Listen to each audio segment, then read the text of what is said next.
What's up, guys? You guys are crazy out there in the Facebook world, out there in the Instagram world, and the YouTube world. I wanted to talk to you a little bit about this COVID-19 and how to handle being in isolation, how to handle being in quarantine, and how to handle the scare that's going on in the media. Okay? As you know, some of you don't know, but a couple of months ago, my bird Elsa got sick. We also had my Harris hawk get sick, and unfortunately both of them succumb to what we thought was a very contagious bug.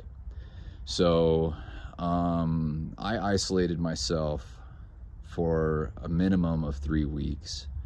I went through a major emotional crash and ended up in a paragliding crash. Self-isolation and dealing with the loss of friends or the potential loss of friends is not an easy thing to do, but it is survivable, and there's hope at the end of the tunnel, and I'll tell you why.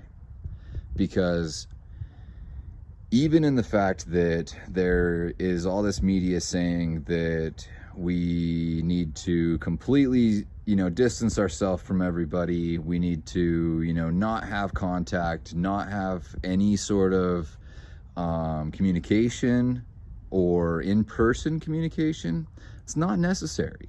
All you need to do is just take some simple precautions. Those simple precautions include washing your hands, washing the environment that you touch, washing anything that you bring into your environment. Give it a nice bleach bath, give it a nice hand sanitizer bath, whatever you gotta do. Alcohol works pretty well at killing most bugs, but for whatever alcohol won't kill, bleach works great.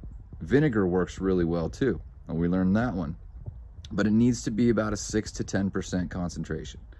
So just wipe down your surfaces, wipe down your floors, wipe down your cabinets, wipe down your handles, wipe down your steering wheel, wipe down your phone. Take some basic precautions against these viruses. The other thing I wanted to talk to you about is the emotional side of things, especially when you're dealing with being by yourself, you're dealing with not having the same communication that you normally would with your friends, your family, all those people. It's kind of easy to get stuck in this feeling of, I'm alone, I don't know what to do, and I'm scared. That's where I like to turn to the inside, and I like to reach out to the man above.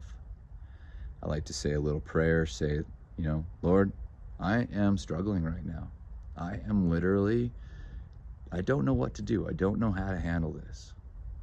And then I just sit and I quietly listen, because that still small voice is there to answer and to give you peace. Give you peace, especially when things aren't looking very good.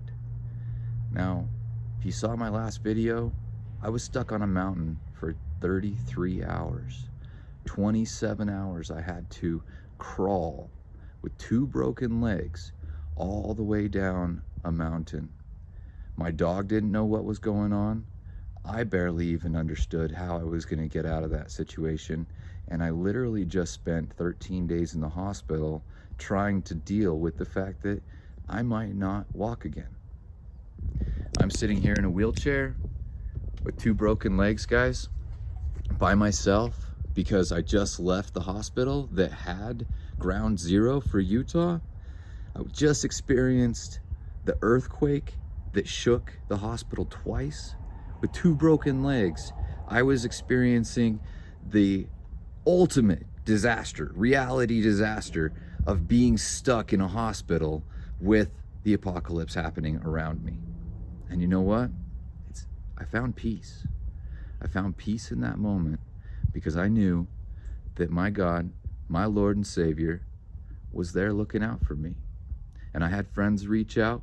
I had people that I hadn't even talked to for months call me out of nowhere, because you know what? That Spirit, He put that small voice into my friends' hearts, and He said, listen, Jeremy needs your help. Jeremy's stressed out right now. But now that I'm home, I've had a day or two to relax, everything's a whole lot better. So have faith, guys. God bless you. Please don't let the media scare you into a frenzy. Don't stock up your shelves and bankrupt yourself. Hold on to what you have. We'll get through this. It's only a couple of weeks, but let's make sure that we take the precautions so that we don't spread this thing and we don't lose 10 or 15% of our population, because if the old people die, then that means our wisdom dies with it. So listen to the grandfathers, reach out to your mothers, your fathers, your grandpas, your grandmas. If you still have them alive, then great. Please call them, ask them for their stories, man.